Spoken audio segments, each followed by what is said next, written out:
makanan cepat saji dulu. Di zaman mereka tidak ada, jadi mereka hanya memakan ya tumbuh-tumbuhan apa yang disediakan dari alam, kayak sayur-sayuran, protein. Jadi itu lebih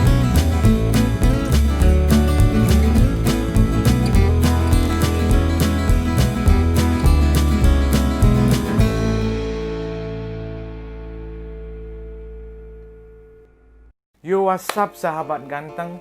Berjumpa lagi bersama saya Danan di dalam channel Menuju Ganteng, di mana channel ini akan membahas tentang seputaran rambut, bagaimana cara menumbuhkan rambut ini based on my experience agar rambut kuat, dan tips-tips untuk menumbuhkan rambut lainnya ya.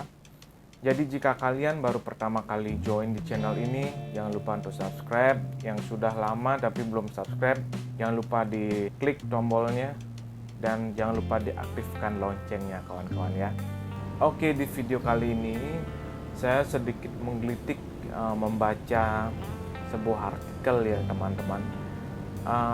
Kemarin kalau nggak salah, kemarin pada 2 hari lalu tuh ya, saya bangun pagi-pagi sambil ngopi ya kan, lihat-lihat di browsing di Twitter, dan saya menemukan sebuah artikel yang menyebutkan bahwa kenapa anak milenial zaman sekarang lebih cenderung botak dibandingkan anak-anak pada zaman dahulu. Maksudnya anak-anak yang tidak milenial atau anak-anak di generasi sebelumnya. By the way, omong-omong saya ini anak milenial apa anak generasi sebelumnya ya? Kebetulan sedikit cerita, saya kebetulan angkatan tahun 90 ya, angkatan tahun 90-an itu masih bisa dibilang milenial apa masih di generasi sebelumnya ya. Tapi sih kata-kata orang di generasi yang 90 adalah generasi emas kawan-kawan, dimana generasi 90 itu adalah generasi peralihan untuk menuju ke milenial. Zaman saya waktu kecil ya, belum ada Facebook, belum ada Instagram, Twitter, YouTube. Sepertinya saya belum pernah lihat waktu SMA kawan-kawan ya. Tapi di tahun 2000-an sudah saya mengenal Facebook dan teman-temannya tersebut ya kawan-kawan. Jadi saya adalah peralihan generasi 90 menuju ke generasi milenial. Nah, itu kan banyak orang-orang ngomong bahwa semakin tua umur kita, semakin dikit juga rambut kita kawan-kawan. Itu pepatah yang dulu yang saya sering dengar. Tapi sekarang di umur 20-an bahkan 19 menuju 20 sudah banyak yang rontok kawan-kawan ya. Banyak yang sudah mengalami kemunduran ya, kemunduran rambut ya. Nah, seperti yang saya baca kawan-kawan ya, itu dilansir dari headline, itu adalah ada penelitian di China kawan-kawan ya. Penelitian di China ini mengungkapkan bahwa orang dengan usia yang 20-an itu mengalami kebotakan lebih cepat dibandingkan generasi sebelumnya kawan-kawan. Headline ini adalah kumpulan orang-orang yang meneliti tentang kesehatan. Jadi dia mensurvei mahasiswa itu sekitar 4.000 orang di Universitas Tsinghua Beijing namanya kawan-kawan. Nah, dari jumlah tersebut, penelitian itu mengatakan bahwa 60% anak mudanya mengalami kehilangan rambut secara signifikan kawan-kawan. Waduh. Terus itu sebanyak 25% respondennya mengaku mereka ini tidak menyadari kehilangan rambutnya. Sampai-sampai teman-temannya mereka yang memberitahu bahwa rambut mereka hilang, entah itu di bagian belakang atau bagian di depan kawan-kawan. Itu baru di China kawan-kawan ya. Nah, sekarang kita ke Amerika. Ternyata di Amerika ada juga yang menyebutkan bahwa statement yang sama juga. Ini dari Dr. Andrea Hui, dermatologis dari San Francisco ya kawan-kawan. Itu menyatakan bahwa anak muda berusia 18 tahun, baik pria atau wanita, yang kini mulai mengalami kerontokan rambut kawan-kawan. Itu dicek di Amerika Serikat di San Francisco, dan itu juga anak milenial kawan-kawan. Kalau di Indonesia yang saya tahu salahkan saya jika saya salah. Itu belum ada penelitian yang menyebutkan serupa, kawan-kawan.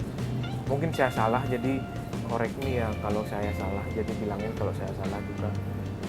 Itu baru di China dan di Amerika, anak-anak milenial itu sudah mengalami kebotakan nih, kawan-kawan. Nah, adapun penyebabnya, kawan-kawan. Penyebabnya yang pertama adalah stres, kawan-kawan. Saya nggak habis pikir anak milenial sudah stres ya, kawan-kawan. Stresnya ngapain ya? Stresnya itu karena apa ya kira-kira, kawan-kawan ya? Mungkin karena diputusin pacar mungkin ya. Atau mungkin pelajaran yang tidak disukai, jadi mereka stres. Entah ada faktor lainnya yang membuat mereka stres, tapi yang jelas faktor utama di sana adalah stres. Jadi lama-lama rambut si milenial itu habis, kawan-kawan. Mungkin karena broken home, maybe di rumah ada masalah si orang tua, jadi anak-anak kepikiran. Bisa jadi, kawan-kawan. Nah, yang kedua adalah diet, kawan-kawan. Ini pendapat saya, mungkin anak-anak milenial sekarang mencari badan yang sehat, mereka tidak mau gendut, mereka melakukan diet lah, kawan-kawan. Tidak mau gendut dan memiliki badan sehat adalah yang sangat disarankan, sangat bagus, kawan-kawan. Tapi dengan diet yang benar. Mungkin saja si milenial itu belum paham bagaimana cara diet yang benar.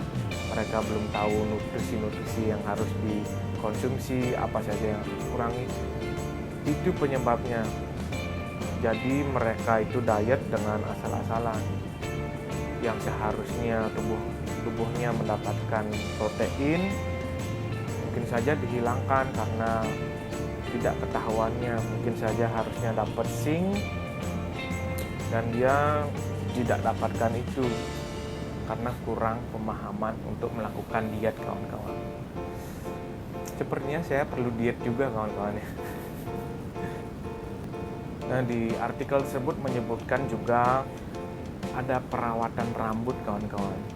Ya tidak bisa dipungkiri juga sih, sekarang kan di media menampilkan idola-idola mereka, yang idola-idola mereka notabene adalah artis ya, kawan. Artis itu kan harus menjaga penampilan dari segi rambut, fashion, badan juga. Mungkin si anak-anak milenial ini ingin mengikuti gaya rambut mereka, entah diwarnai. Contohnya seperti saya orang Asia, dan saya mengidolakan seorang artis atau aktor yang dari Amerika yang notabene orang-orang Amerika mempunyai rambut yang pirang. Jadi bagaimana saya ingin seperti mereka? Ini salah satunya dengan mewarnai rambut, kawan-kawan. Mungkin itu juga bleaching ya, kawan-kawan. Mohon maaf kalau pengucapannya salah. Bleaching, rebonding juga, catokan. Ya itu tuh banyak sih yang anak-anak pria yang rambutnya ikal atau bahkan keriting ingin meluruskan dengan cara dicatok agar terlihat seperti idolanya. Nah, jadi itu faktor-faktor utama ya, kawan-kawan, mengapa anak milenial sekarang sudah banyak yang botak. Dari segi makanan juga, kawan-kawan. Zaman orang tua kita, waktu mereka masih kecil, saya sempat bertanya, mereka makannya itu sangat sehat-sehat, kawan-kawan. Sehat di sini dalam artian tanpa MSG, kawan-kawan, tidak ada junk food, makanan cepat saji itu loh. Di zaman mereka tidak ada, jadi mereka hanya memakan ya tumbuh-tumbuhan apa yang disediakan dari alam, kayak sayur-sayuran, protein. Jadi itu lebih sehat. Sehat mental juga, sehat tubuh kita, pertumbuhan di rambut. Jadi kalau zaman sekarang sudah banyak makan makanan yang kurang sehat ya menurut saya, yang sering dikonsumsi sama anak-anak milenial. Jadi ayo kita makan sehat, makan yang berprotein, makanan banyak yang mengandung zinc agar rambut kita tetap sehat dan sesuai dengan apa yang kita inginkan. Oke, kawan-kawan, jadi segitu saja saya sharing-sharing cakap-cakap hari ini. Mudah-mudahan bermanfaat dan bisa mengambil hikmah dari video ini. Jika kawan-kawan menyukai video ini, silahkan like, share, dan jangan lupa di subscribe ya kawan-kawan. Dan semangat mengoles, sampai jumpa di video berikutnya. Salam ganteng.